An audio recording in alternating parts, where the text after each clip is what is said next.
Hello, I am Editor Than Mai. I will provide you with the latest information of the day. US Defense Bill proposes examination of Apple Display Supply. A measure added into a massive US defense spending bill in recent weeks will, if passed, ask the Pentagon to determine whether one of Apple's display suppliers should be listed as a Chinese military company.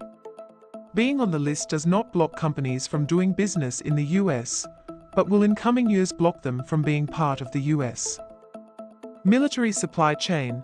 The bill, known as the National Defense Authorization Act, was approved in July by key committees in both houses of the US Congress.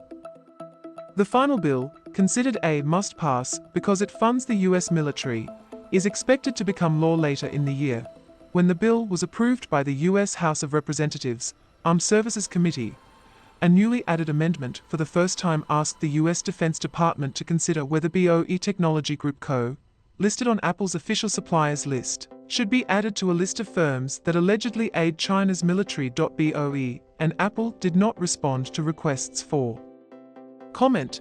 Craig Singleton, a China expert at the Foundation for Defense of Democracies, a Washington think tank, said Beijing had offered billions of dollars in subsidies, tax breaks, and loans to help firms such as BOE dominate global panel production. This creates a single-source vulnerability that could be easily exploited to disrupt or degrade US military operations, not to mention undermine commercial supply chains, during a conflict or period of heightened bilateral tension with Beijing.